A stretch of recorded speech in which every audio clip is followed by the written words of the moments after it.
Charo, if you'd like to do a brief introduction of what FUHEM is, we'd be delighted to hear you. Thank you very much. Thanks to everyone. Everything that includes knowing each other's work, creating synergy and energy is very important for all of us. I've been working for a long time on issues of ecosocial education. I've been only a few years in FUHEM, and I never had so many resources before for doing ecosocial education. You feel this way that your work can be channeled in a much broader way and get a lot wider diffusion. FUHEM, this is a remnant of the past. It's the charitable federation of home employment, if you can imagine that. That was from the 1970s. It was a foundation that started to be able to provide workers the resources necessary to improve their lives. So there might have been construction associated, as well as generating schools and other environments to facilitate richer and better lives. So from that time, FUHEM started creating schools. And since then, it's gradually transformed itself, becoming sort of a sponge of everything going on around it. All of these different challenges that we've confronted that in 1975 perhaps we didn't see so much, but now have a global impact. And those are real challenges that we have on the table. Right now, education is clearly central to be able to address these issues. Now, in the present, and throughout the whole lifetime of FUHEM, which is a nonprofit foundation, entirely independent of political parties or any other kind of institution or public institution, it has trained over 100,000 students. It has therefore a significant influence. Right now, it has only 3 schools. These are what are called concertado schools. They're like charter schools within the Spanish education system. They have public funding, but they're not managed by the state. The professors do not come out of the public service examinations by which the Ministry of Education selects teacher. Rather, there's a selection of staff by the foundation itself. Those teachers must, of course, have training as educators, but our selection, this is very important, there is this ecosocial perspective. Teachers may not have this education themselves, but they do have, because it's fairly new, but they're dedicated to the idea of learning, and this has become a key part of the FUHEM schools' identities. There's also a kindergarten called Pippi Longstockings that has fewer students. If you pay attention to the names of the schools, the first ones you can see have names from saints and virgins, and that was the historical moment at which they were founded. But the new school, which is one of the bigger ones, because all of our schools have from kindergarten through high school, some of them also have trade schools. So these schools, the most recently founded one is called Hypatia, which is something more updated, more relevant to, it makes more sense in terms of what we're trying to transmit. The historical overlooking of the contributions of women that have been relegated, and we are trying to highlight. So Throughout this process, which I have described, in which FUHEM is very open to everything going on around us, a key to the identity of FUHEM in the present is ecological sustainability. How do we learn to live within the limits of the planet? The second idea is of social justice, perhaps transcending this sort of humanitarian assistance vision of that is currently so much in favor, to looking at real justice. And thirdly, radical democracy. We teach the notion that we form part of profoundly democratic processes. Not in the classic sense, not exclusively in the sense that we traditionally understand as democratic processes, that is electoral processes, but also more exhaustive and in-depth democratic experiences. So that's what FUHEM is. Thank you. And in addition to these three schools, plus the additional kindergarten, tell us a little bit about what you've been working on, because here with Nelly, we were talking about some of the documents that you've been working on, these contributions to the official Spanish state curriculum, and how to adapt that and introduce this eco-social perspectives or the different didactic materials that you've developed. Okay, to understand, outside the schools that we actively run, within what we call the offices, there are three different departments. There's one department that's a Department of Education that supports the schools themselves. There's a center of coordination looking at possible excursions, trips, etc., with the students. And then there's a department of eco-social transitions that publish materials, but are not necessarily focused on materials for school. And then most recently, there's a department of ecosocial education. That is, it includes these two different vocations within one space, looking at how ecosocial perspectives should permeate the entirety of education. So within that line, which is where I've been working for the last few years, the idea is not only to stay within the framework of the schools run by the foundation itself, but also rather step out or beyond that into the broader educational community. Even before the new educational law, those of you who are from outside of the Spanish state, the current educational law, which draws upon other European examples, within its frame of development, it does talk about ecosocial education. It talks about the Sustainable Development Goals and how to promote them.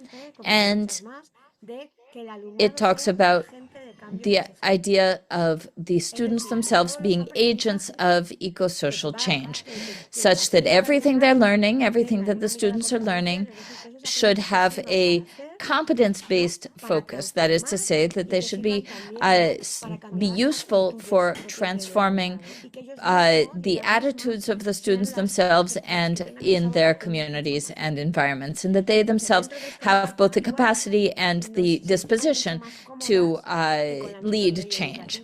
And we feel much more comfortable with this than with the previous educational law in the country. But even so, under the previous law, we were trying to introduce the little cracks through which we could sneak eco-social education. But right now, the context is much more favorable. So right now, within the educational context, one element that the current law has, they talk about educational situations. Learning situations allow us to look from a eco-social perspective at the different fields. Sometimes the idea is that these be learnings that take place in situ. that has a ecosocial perspective and also a competency-based perspective. We think from a question that might activate the students. We ask a question that might not be easy for them to answer intuitively, but it might be suggestive enough that it encourages them to investigate. So the idea is not to provide a context in which there's not a closed answer.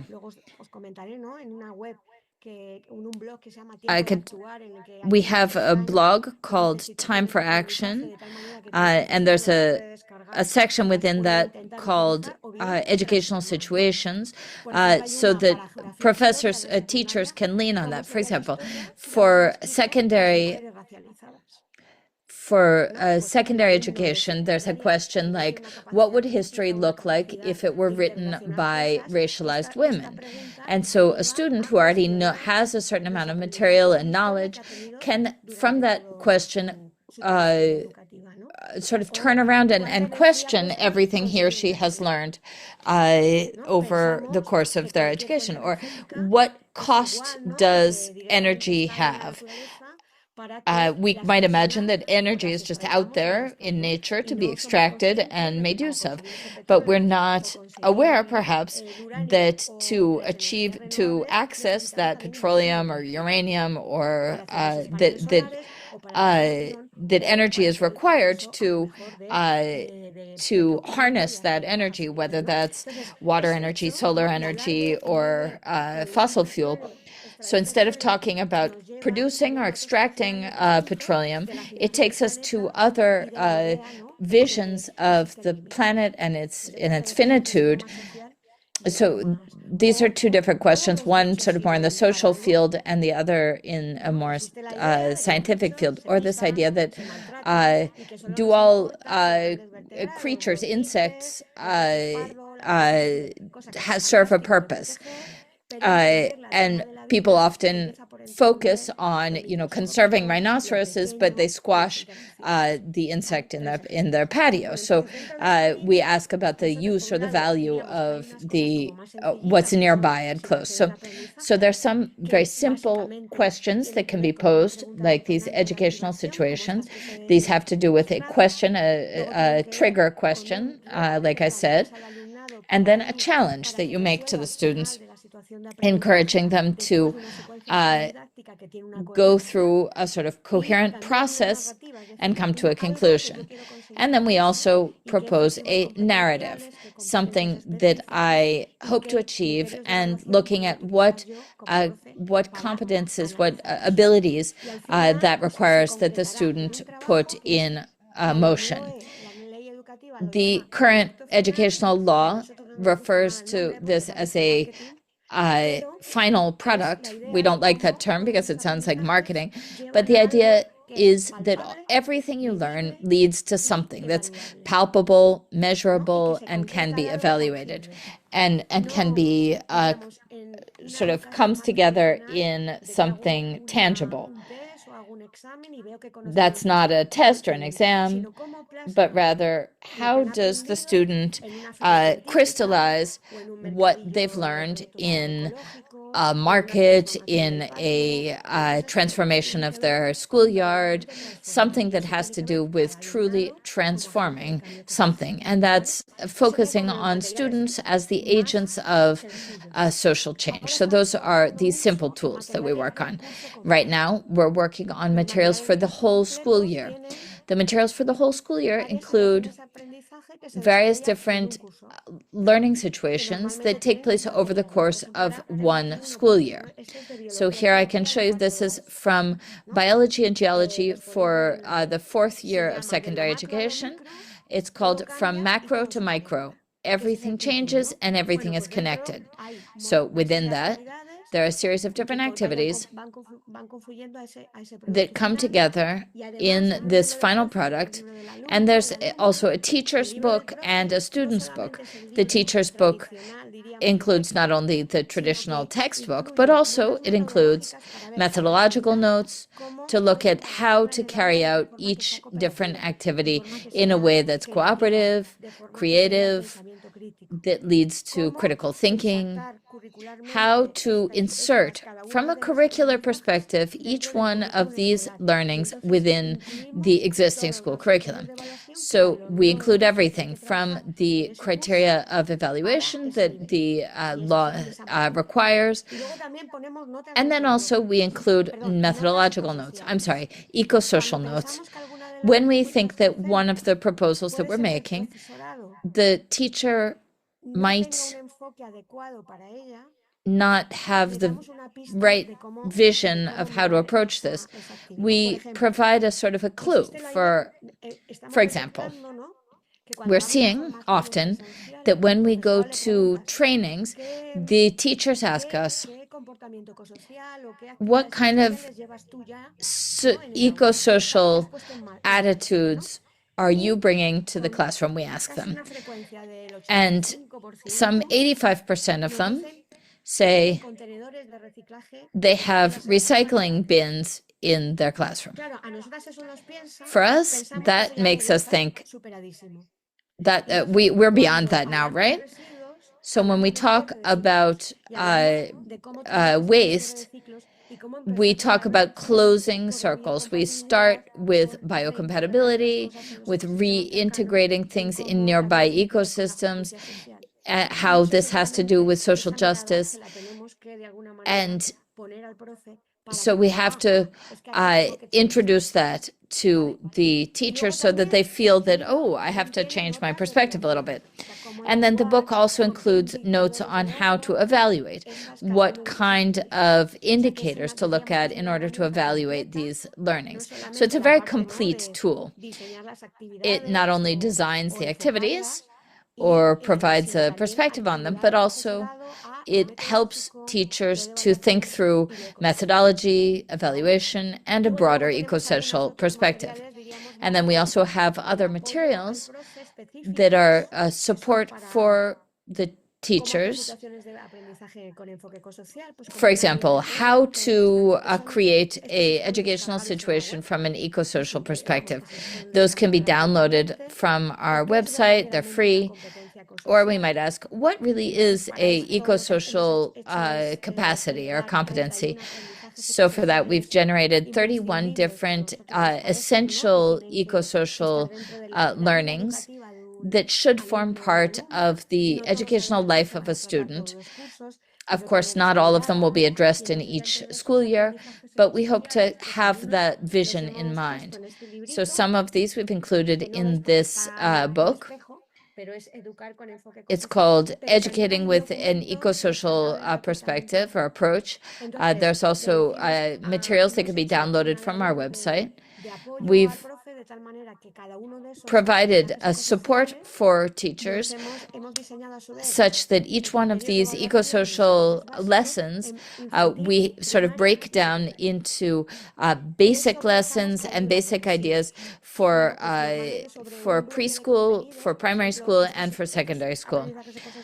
So these ecosocial lessons are distributed in content blocks.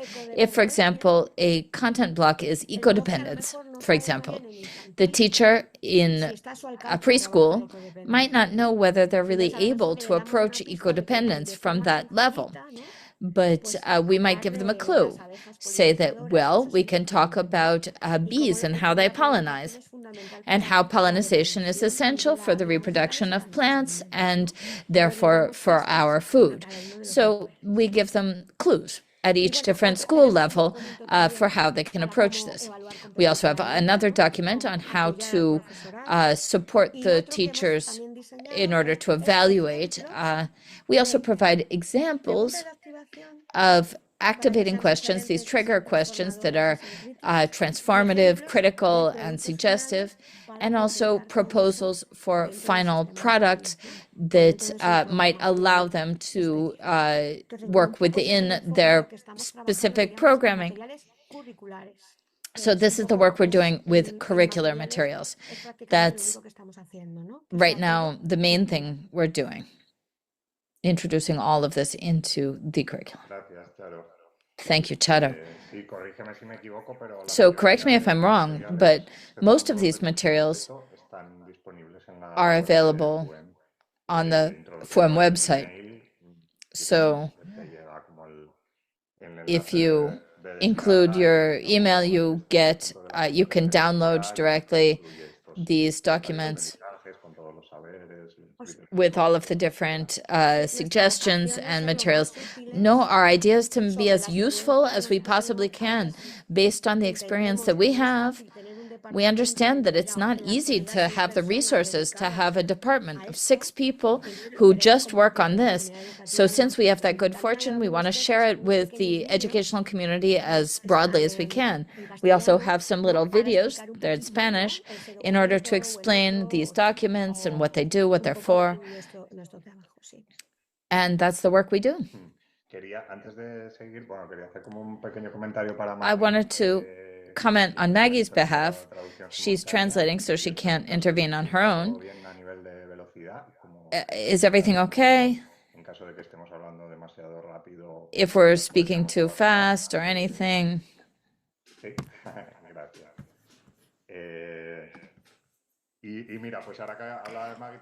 So speaking of Maggie, I'll transmit her question that she mentioned earlier, and I think it's relevant here.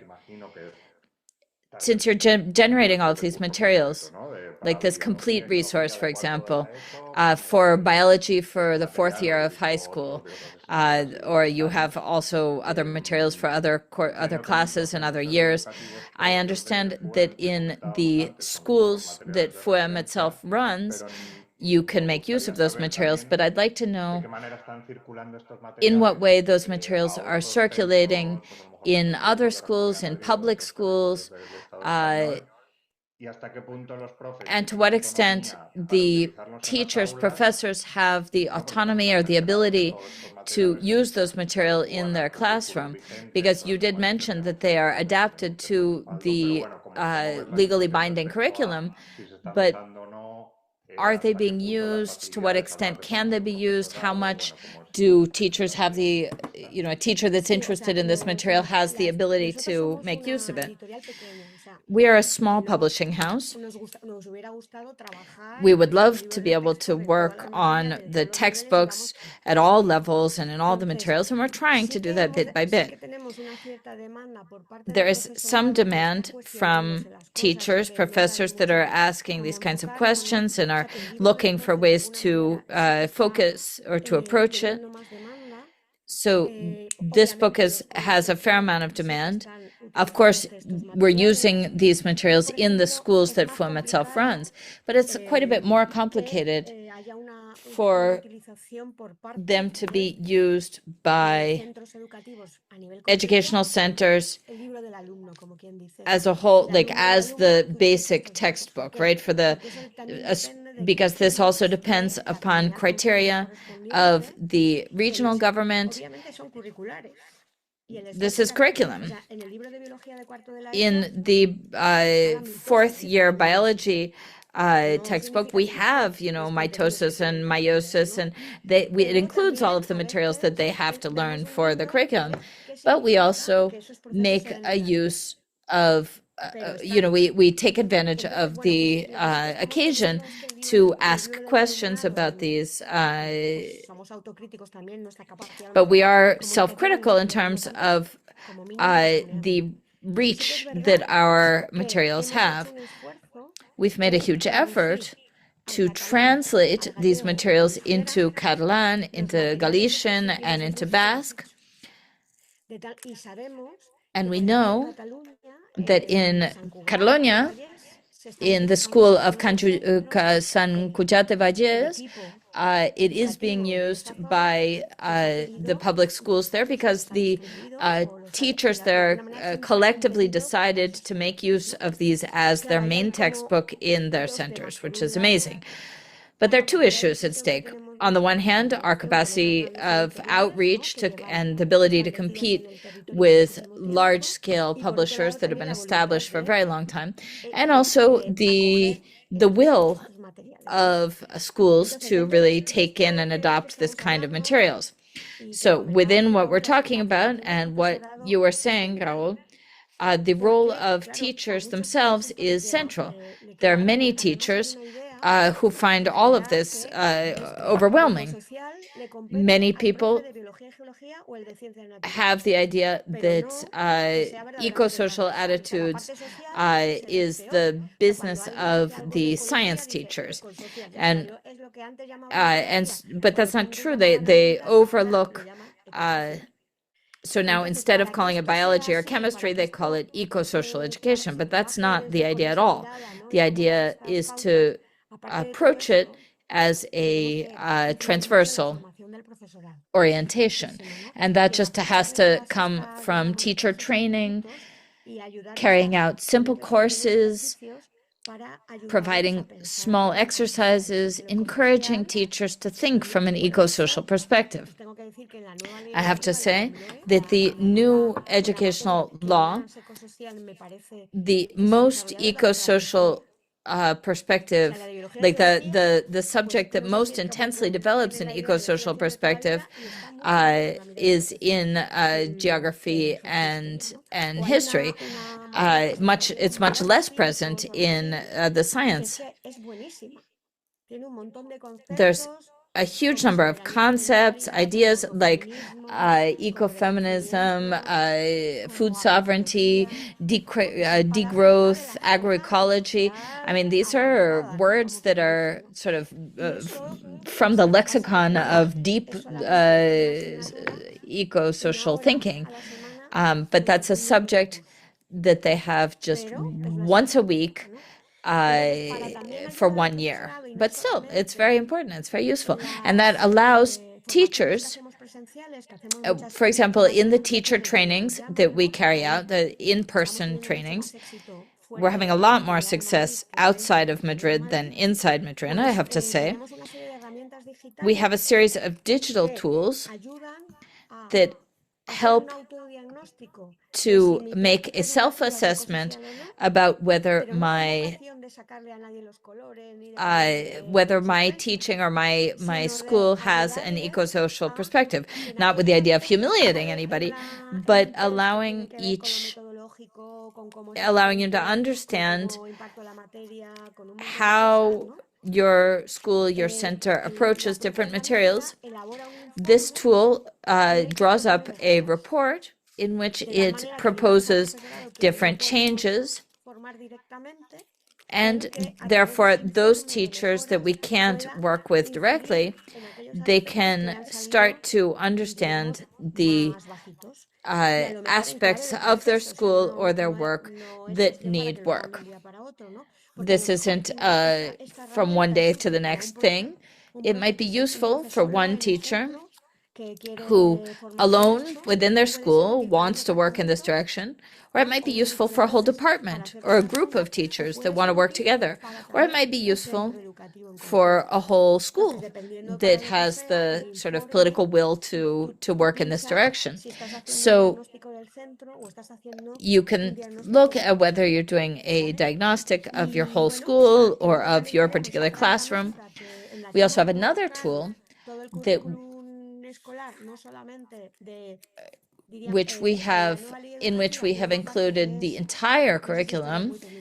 I don't know if this is very technical, but the new educational law introduces an aspect of the basic elements that they're called the minimum teachings that have to be present in all schools of all regions of the country.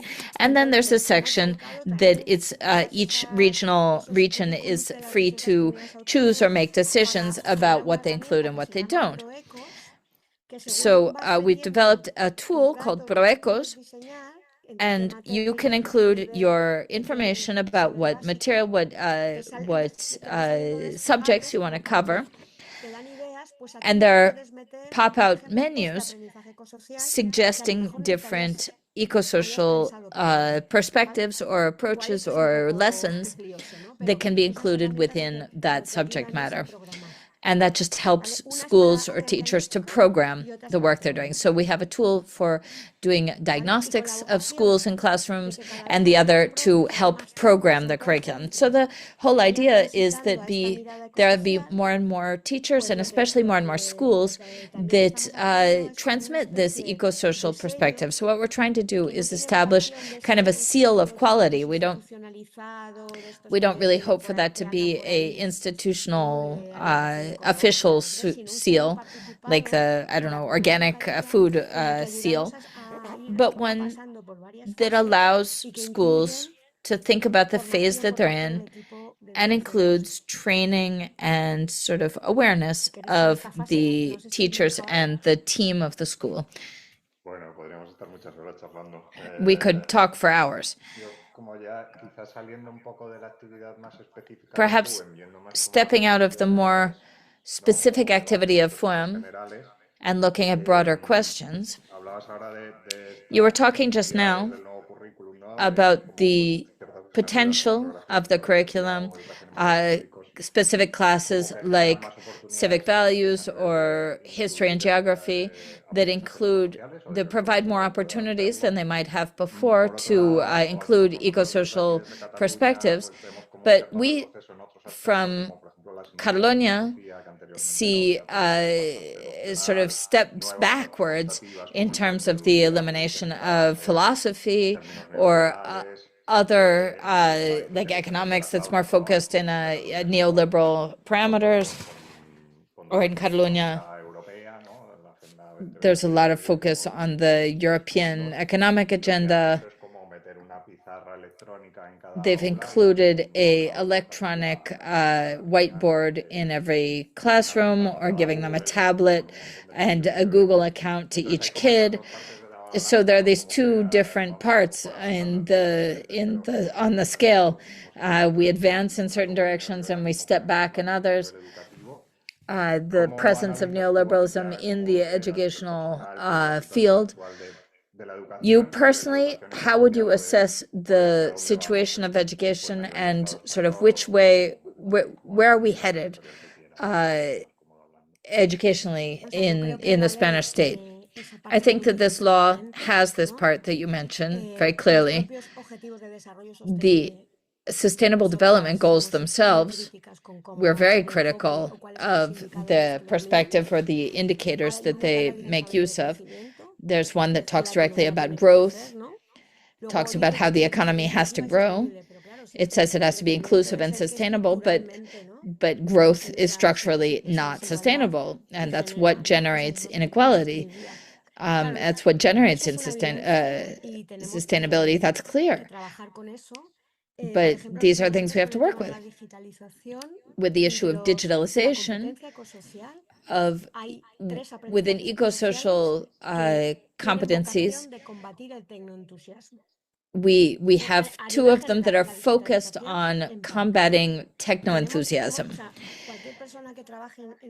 Anyone that works in these issues, we can see that not only is this a risk for how people's heads get configured and how we become dependent upon Google and all of these structures, but also, in general, the technological paradigm is completely exempt from any kind of critique. It's as if technology is just a good in itself. Just like any other content, it's easier to see it's a positive and negative aspect. In this field, it's not.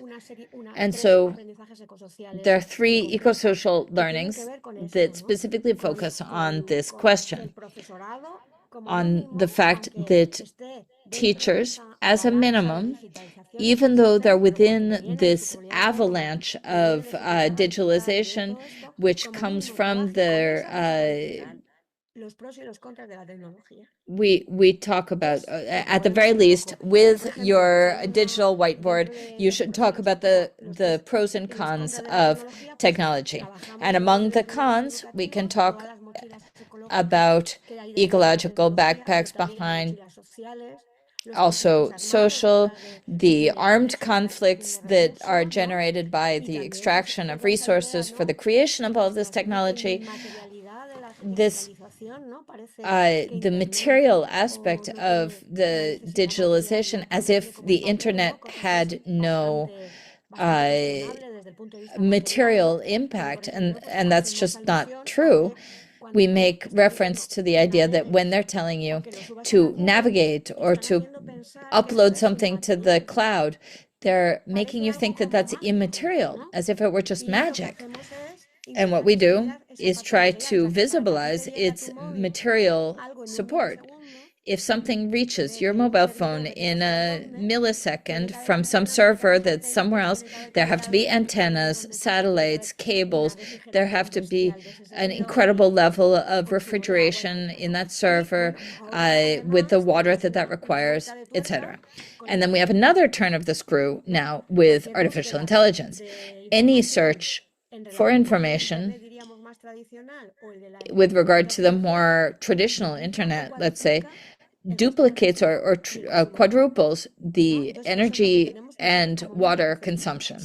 So we have to understand that without setting aside the social aspect, where those minerals are coming from, what extractivism is being associated with them, what communities of the global south are suffering that extraction, and not only the communities of the global south, but there's also a territorial disequilibrium in the Spanish territory. Rural areas are ending up taking in all of these solar panels, all of the data farms, and that all that this model requires is generating sacrifice zones between the center and the periphery within the nation states themselves. So we have to highlight that as well. There's also an effort to deconstruct this notion that there's a effort to push science and technology in a certain direction, which has to do with the economic model that we form part of, the neoliberal model, and also the kinds of actors that are behind that, the multinationals and other power structures and interests that encourage research in certain fields. For example, the research on that there's more research on hair loss than there is on malaria. There's more research on weight loss than on all of the tropical illnesses of the global south. When the pandemic hit, everybody got to work because it affected the central economies. But there are other illnesses that are paralyzing in other regions, and no one's working on them. So another element of this is using truly sustainable technologies without imagining that we can fully disconnect ourselves from these technologies. Right now, it's clear that we're addicted to these require these technologies in order to carry out this encounter, for example. But let's think about the energy requirements. For example, when there's a crisis of entry of materials, when there's a how to learn to in school gardens to make our own food, understanding, for example, the botijo, which is a earth jar, traditional Spanish rural earth jar that keeps water very cold without refrigeration necessary.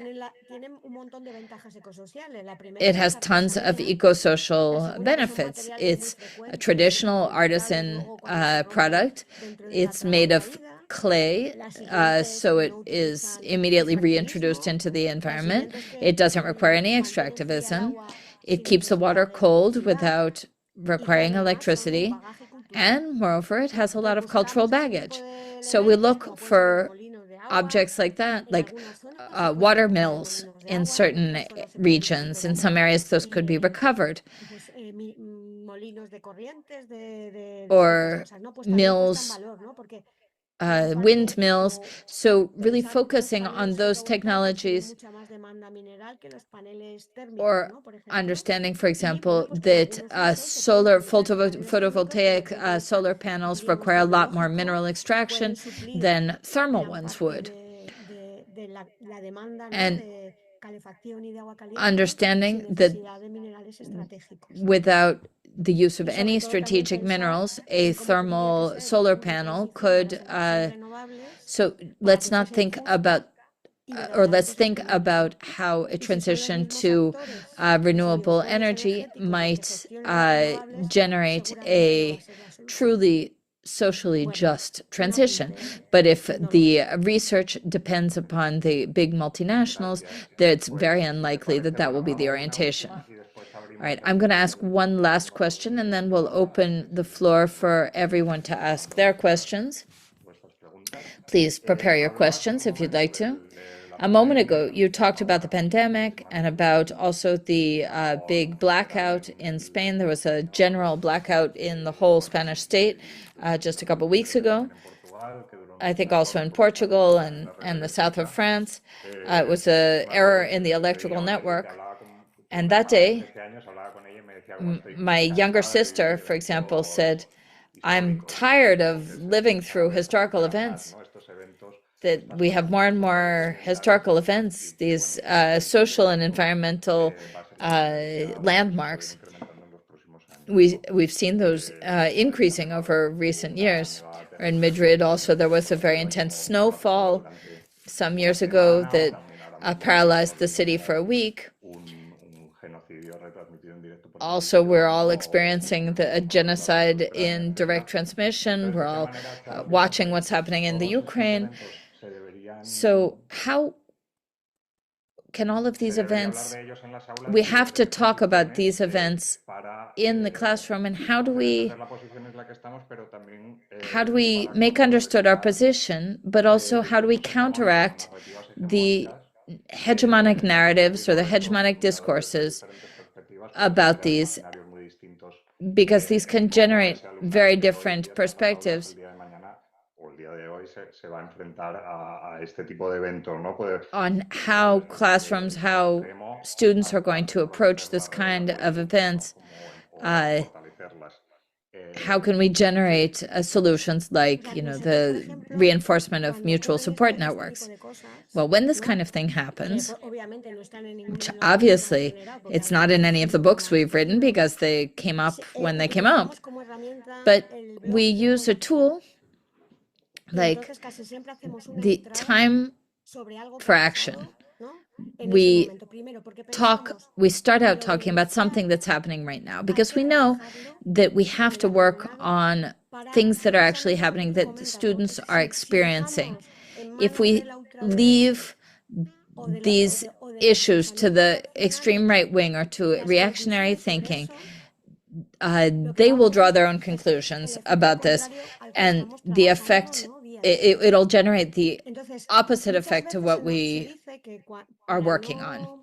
So very often they say, to not generate eco-anxiety, there are certain things we shouldn't talk about, or we shouldn't address, or we shouldn't talk about climate crisis that's generating massive migrations or death by heat.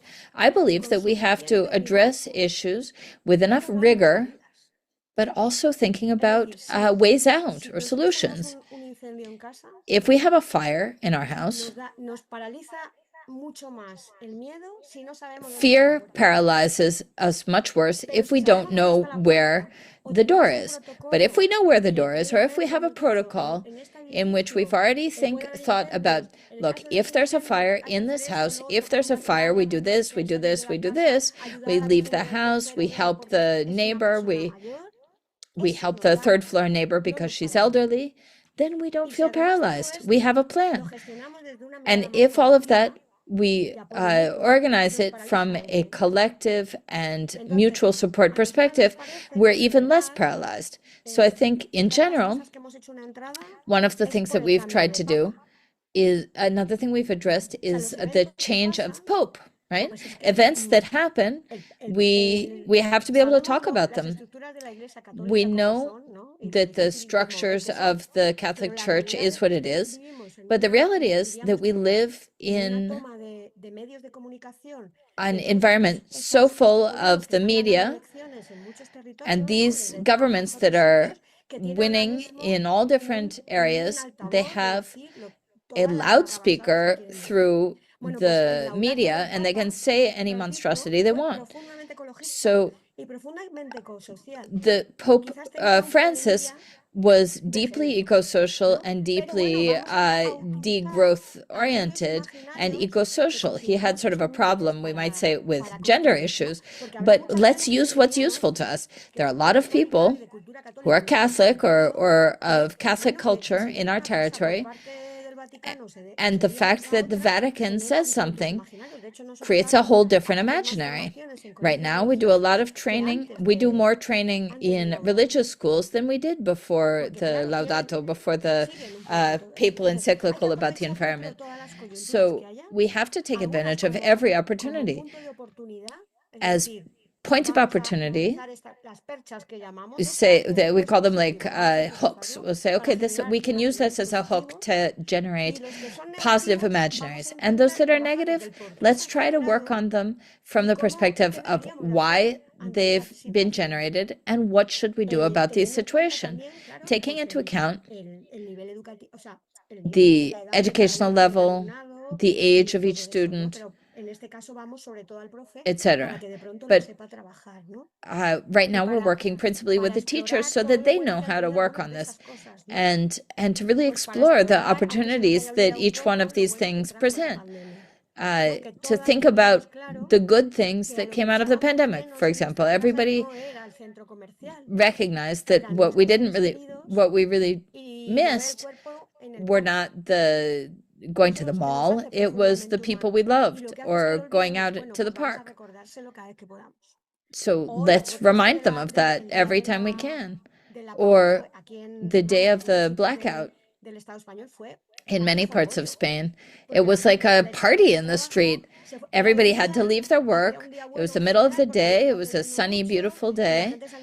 Everybody went out into the street. People were singing. People were hanging out together. It was, since we are humans, and one of the things that they say to us is, because they're interested in this, the students are like to say, we are naturally egotistical, they say, because everybody thought, but when that blackout happened, everybody thought about what some elderly neighbor was alone at home. How could they find their mother? How could they pick up their children? That's inside each one of us, and we have to insist on that again and again and focus on that. And if we don't do that, if we don't take advantage of these conversations, like, for example, your niece saying, I'm sorry, your little sister saying, you know, I'm 13 years old and I'm sick of living through historical events.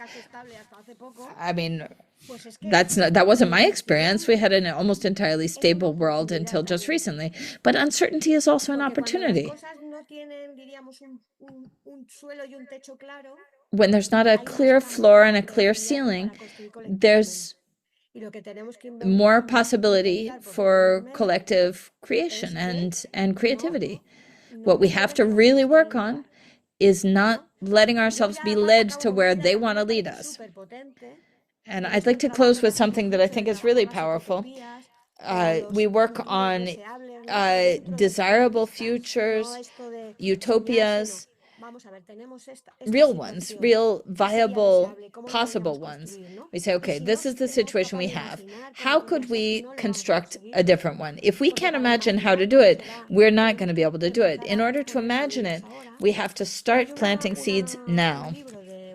There's a book by a sociologist who talks about the black swans. The black swans they've put together all the events in over the course of history that were really improbable, but that happened. White swans are more frequent, but there are good black swans and there are bad ones. right? There are democratic elections, but then there's Nazism. But then suddenly, then there's Rosa Parks, who refuses to stand up from the seat that's allotted only to white people, and that generates a black swan. Was she the only person doing that? Of course not. Many people were, but we have to look for those examples, those catalyzing moments to generate critical mass and that are agents of transformation of our imaginary and of our culture. And that's never been everyone. It's certainly not the whole planet all at once, but it does generate a capacity to make an impact that really is important. The suffragists in their day were considered crazy. The people that worked for against slavery and against racism were considered nuts in their day. The women who were healers in villages in the Middle Ages, they burnt them at the stake, but not anymore. We don't want them to burn us at the stake anymore, and it's very likely that within our intersectionality, they go one by one, and let's work in these desirable imaginaries. We have to be attractive. Our discourse has to be attractive.